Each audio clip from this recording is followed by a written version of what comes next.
I stood on my parents' porch with 3 children behind me, a garbage bag at my feet, and I knocked on that door like I had 1,000 times before. My own mother's house. My own father's door.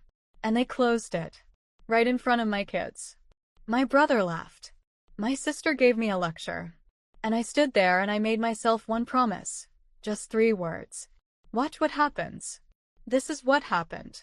My name is Coralie. And 18 months ago, I had what most people would have called a decent life. Not a perfect life. Not the kind you'd post about and get 1,000 comments telling you your goals. But decent. Stable. I had a house with a dishwasher that actually worked, a minivan with a cracked left taillight I kept meaning to fix, and 3 kids who were growing so fast it felt like if I blinked at the wrong moment I'd miss an entire year. Saren was 9, serious, cautious. Already the kind of kid who reads the instructions before opening a box. Kala was 6, loud, wild, convinced she could fly if she just believed hard enough. And Arlo was 4, still small enough to fall asleep in my arms, still young enough to think I could fix anything. I also had Caspian. We'd been married for 10 years. A decade. Long enough that I'd stopped remembering what I was like before him, which is something nobody warns you about. How slowly you can lose yourself inside a marriage without ever noticing it's happening. He wasn't a monster. That would have been easier. Monsters are obvious. Caspian was charming, inconsistent, and fundamentally allergic to accountability. He was the kind of man who never raised his voice but somehow always made you feel like whatever went wrong was quietly, definitively your fault. The cracks had been there for years. I'd just become an expert at patching them. I worked part-time as a medical records coordinator. Not glamorous, but steady. I handled the house, the kids' school schedules, the grocery lists, the pediatric appointments, the permission slips, the birthday parties, the nightmares at 2 a.m. Caspian handled his career, which he treated like a religion. Sales director at a logistics firm. Good salary. Long hours. Frequent travel. And somewhere inside all those business trips, he had found someone else. I found out the way a lot of women find out, not through some dramatic confrontation, but through an accidental text on a phone he left unlocked on the kitchen counter. 3 sentences. That was all it took. 3 sentences and 10 years evaporated in about 45 seconds. I won't describe what the next few weeks looked like. Some pain is too specific to share with strangers. What I'll tell you is that we tried, briefly, unsuccessfully, to hold it together. Caspian said the right things at first, the way he always said the right things. But something in me had shifted, and the words didn't land anymore. They just passed through me like wind through a screen door. By spring, I had filed for divorce. What I did not anticipate, what I genuinely, naively did not see coming, was what would happen when I told my family. I come from a close family. Or at least, I believed I did. My parents, Livette and Bowen, had been married for 36 years. They were the kind of parents who showed up to graduations and recitals, who called on birthdays without being reminded. My brother Landis was 32, unmarried, still living in the house he grew up in, half of which he used as a gaming setup. My sister Bryony was 28, newly married, convinced that her 18-month relationship had given her a PhD in what made marriages work or fail. I called my mother first, told her what had happened. What Caspian had done. That I was filing for divorce. That I didn't know yet what the custody arrangement would look like, but that I needed some time, some breathing room, just a few weeks to stabilize. Maybe I could bring the kids and stay in the guest room while things got sorted. There was a pause on the line. The kind of pause that has a whole paragraph in it. Coralie, my mother said, "You know we don't have the space. I want you to understand something. My parents' house has 4 bedrooms. Landis occupied 1. The other 2 were empty. There was a finished basement with a pull-out couch and a television and a separate bathroom. I had slept in that basement every Thanksgiving for the past decade when holidays ran long. There was space. There was more than enough space. Mom, I said carefully, I have 3 kids. I just need a few weeks. You need to think about this more carefully, she said. Divorce is a serious step, Coralie. Caspian is a provider. These things happen in marriages. You work through them. He had cheated. I had found the proof. I had not misread the situation. And yet somehow I was being asked to reconsider. I drove over the next morning. Pulled into the driveway I'd pulled into 1,000 times. Walked up the porch steps I'd run up as a child. Knocked on the door of my own parents' house. My father answered. Bowen is not a cold man. Or at least, he never used to be. But he stood in the doorway and his face did something complicated when he saw me and the kids behind me. Like he'd been briefed. Like he already knew what he was going to say and had rehearsed it. Your mother and I talked, he said. We don't think it's a good idea you staying here. Dad. My voice came out smaller than I meant it to. I have nowhere to go right now. The house. I don't know yet what's going to happen with the house. The lawyer says it could take months. You could go back, he said. Try again. Saren was standing right behind me. 9 years old. Completely silent. I felt her hand slip into mine and I held it so tight. I'm not going back, I said. I need help. I'm asking you for help. He looked at me for a long moment. Then he looked past me at the kids. Then he stepped back slightly and said, I'm sorry, Coralie. We just can't do it right now. And he started to close the door. Landis appeared behind him before it shut all the way. My brother. 32 years old. Living rent-free in our parents' house. And he had the nerve, the absolute nerve, to lean around our father's shoulder with this half-smile on his face and say, there literally is no space, Cor. You know how it is. He had an entire floor to himself. I stood on that porch and I didn't cry. I wanted to. The feeling was right there, pressing against the back of my throat. But Saren was holding my hand and Calla had pressed herself against my leg and Arlo had his arms around my waist from behind. Because at 4 years old, he could feel that something was wrong, even if he didn't understand what, and I was not going to fall apart in front of them. Okay, I said. Just that. Okay. Then Bryony appeared. Of course she did. My little sister materialized in the hallway like she'd been waiting for her cue, arms crossed, head tilted in that particular way she had when she was about to say something she'd already decided was wise. Honestly, Coralie, she said, I think this whole thing is a little impulsive. Caspian isn't a bad person. People make mistakes. You have 3 kids to think about. Their stability matters more than your feelings right now.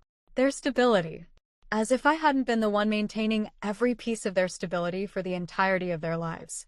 As if I hadn't been the one at every school pickup, every fever, every nightmare, every first day and last day and hard day in between. As if I wasn't the reason there was any stability at all. Thank you for your input, I said. My voice was very, very even. Bryony shrugged. Like I was being difficult. Like I was the problem here. I picked up the garbage bag at my feet. I buckled 3 kids into a minivan with a cracked tail light. And I drove away from the house I grew up in. We spent that first night in a motel 30 minutes outside of town. It cost more than I wanted it to cost, but it was clean and it had 2 beds, and the kids thought it was an adventure. Saren helped me get Arlo settled. Calla announced she was going to sleep in the middle because she was the important one. I left for the first time in what felt like weeks. Small, shaky reel. I lay awake that night after they were all asleep and I thought about what I had. Not what I'd lost. What I had. A part-time job I could probably make full-time if I asked. A decent work history.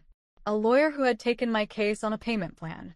3 children who were healthy and whole and currently sleeping in a pile like puppies. And a promise I'd made to myself on a porch. Watch what happens. I'm going to skip over the ugly middle part. Not because it wasn't real, but because this story isn't really about suffering. There was enough of that.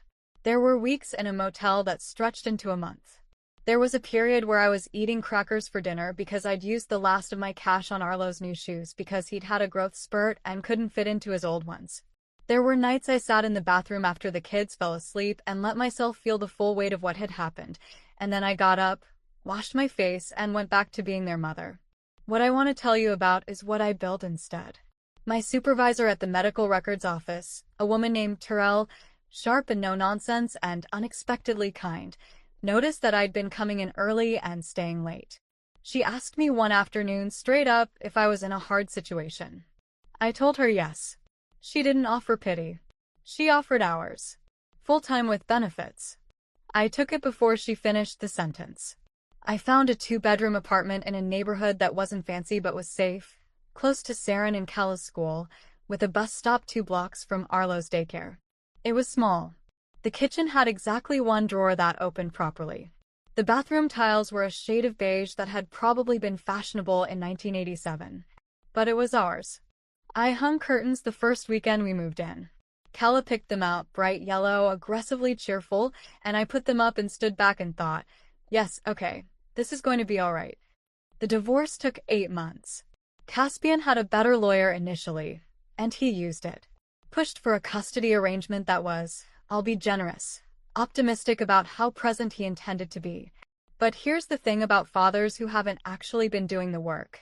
They don't have the receipts.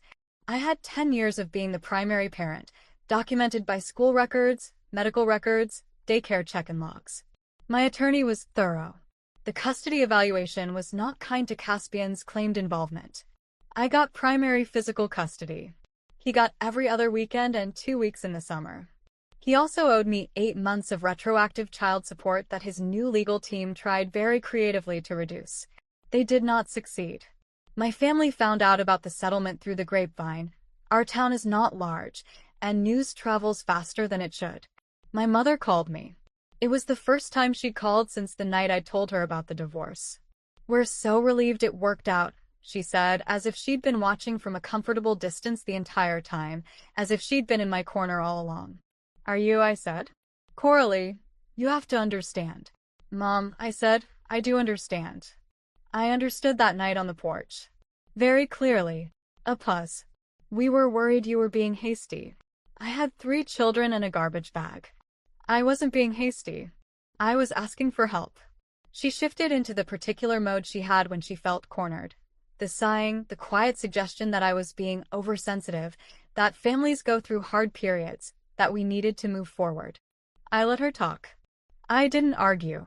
When she finished, I said that I needed some time and that I would be in touch. I haven't rushed that timeline. Bryony reached out about 4 months after the settlement, when I'd gotten the kids settled in the apartment and started to find something that resembled a rhythm.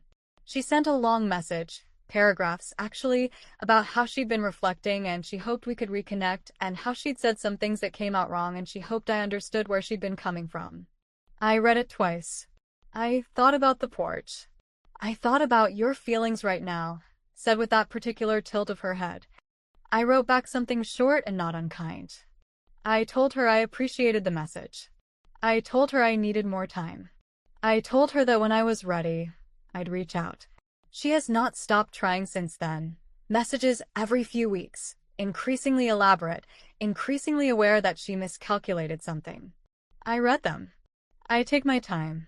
Landis hasn't reached out at all, which is its own answer. My father sent a card at Christmas. It said "thinking of you" in his handwriting. I put it on the fridge for the kids because it was their grandfather's handwriting, and that's separate from everything else. 6 months after the settlement, Terrell recommended me for a department lead position. It came with a salary increase that made me sit down for a moment when I saw the number. Not because it was extraordinary. It wasn't. But because it was mine, earned, documented, nobody's grace or exception. Just mine.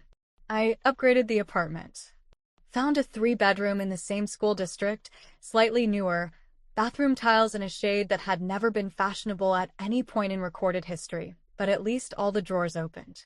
Kala got her own room and immediately painted one wall with chalkboard paint and covered it in illustrations of horses she couldn't actually draw but was very committed to. Saren, who had been quiet and watchful through all of it, came to me one evening while I was making dinner. Leaned against the counter. Watched me stir something for a moment. Then said, "Mom, I think we're going to be okay."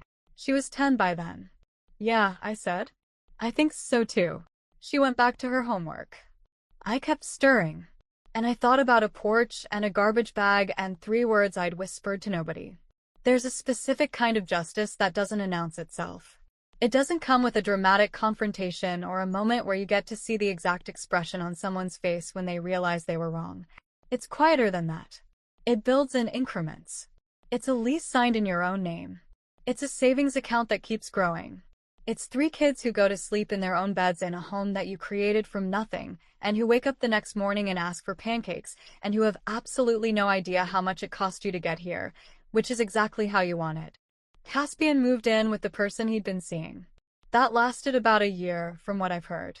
He's currently renting a one-bedroom on the east side of town. He takes the kids every other weekend, and to his credit, he does show up. I don't speak to him unless it's about the kids. We communicate by text. It's efficient. I have stopped expecting an apology from my parents or my siblings.